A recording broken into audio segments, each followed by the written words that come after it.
Following their hard-fought 15-13 victory over the United States team at the 2025 Ryder Cup at Bethpage Black in New York, the victorious European side engaged in a memorable and highly publicized celebration.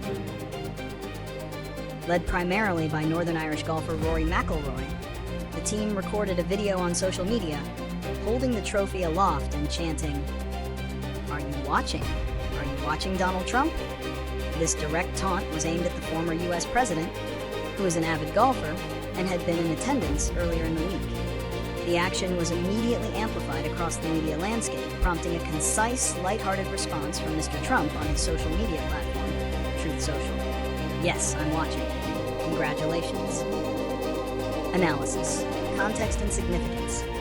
To understand the taunt, one must first grasp the highly toxic and intensely partisan environment created by the New York crowd at Bethpage Black. The Ryder Cup, traditionally known for its raucous atmosphere, often pushes the boundaries of sportsmanship. But the 2025 event was marred by what European captain Luke Donald called fan behavior that crossed the line. European players, particularly McIlroy and Shane Lowry, were subjected to prolonged, personal, and explicit verbal abuse throughout the tournament. This went beyond standard heckling, including obscenities, and even an alarming incident where a beverage was thrown toward McIlroy's wife, Erica. The environment shifted from merely supporting the U.S. team to actively targeting and attempting to destabilize the European players. The decision by the European team to single out Donald Trump in their celebration was a deliberate political and personal punctuation mark on their sporting triumph. While Trump's presence at the event was in a private capacity, his deep association with a vocal and often aggressive segment of the political base, combined with the traditionally hostile Long Island setting, made him a powerful, visible symbol of the hostility the team endured. The taunt transformed a victory celebration into a moment of cathartic, defiant political commentary, effectively flipping the aggressive energy of the American crowd back onto its most recognizable figure. Reasons and consequences. Reasons for the taunt. The taunt was primarily motivated by three interconnected factors: emotional catharsis and retaliation. The most immediate reason was the need for release and symbolic retaliation after 2 days of relentless verbal abuse. Having shut them up by our performance, as McIlroy put it, the final celebratory chant was a final flourish of defiance, allowing the players to return the hostility in a collective, less aggressive manner. Political significance of the venue. Bethpage Black is in New York, a state historically opposed to Trump. By invoking his name after winning on this politically charged home turf for the U.S. team, the Europeans tacitly acknowledged and challenged the political undertones of the crowd's aggression. The adrenaline of victory. In the heat of a major sporting victory, barriers often drop.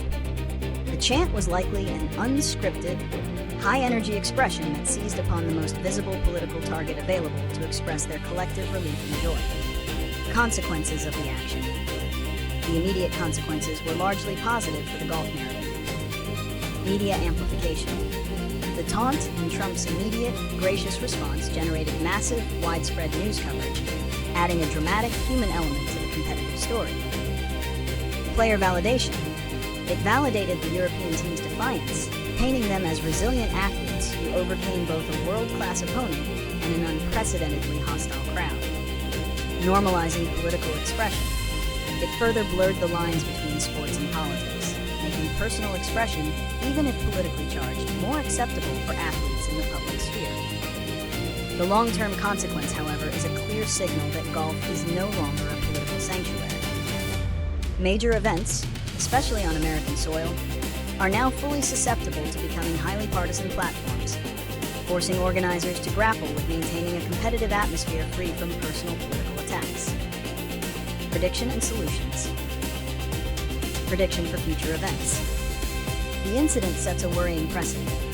Future Ryder Cups and other major golf tournaments held in the U.S., particularly those at public courses known for rowdy crowds, like Bethpage Black, or future venues in politically charged locales, will likely face increased partisanship. Fans will feel more emboldened to incorporate political cheers, boos, and taunts, transforming support for the home team into political opposition toward the visiting side. Higher player scrutiny. Players will be forced to be more guarded in their public and private interactions, knowing any offhand comment or relationship with political figures can be weaponized by the opposition crowd. Venue selection dilemmas. Organizing bodies, like the PGA of America, will face tougher decisions regarding host venues, potentially prioritizing neutral or less politically volatile locations over famously challenging but highly partisan courses. Solutions for governing bodies. To safeguard the integrity of the event and the welfare of the players, governing bodies must implement systemic changes. Stricter fan code enforcement. Organizations must move beyond mere warnings. This includes swift identification and permanent bans for individuals engaging in personal insults, abuse, or targeting players' families. Enhanced security, more police and monitoring, must be a non-negotiable requirement. Player and captain protocol. While catharsis is understandable, teams should be reminded of post-match media protocols that encourage focusing solely on the sporting victory. MC announcer vetting. The immediate resignation of the public announcer who encouraged the "Fuck you, Rory" chant demonstrates a failure in vetting. Event staff must be held to the highest standard of impartiality and professionalism, ensuring they never actively incite abuse or use inflammatory language.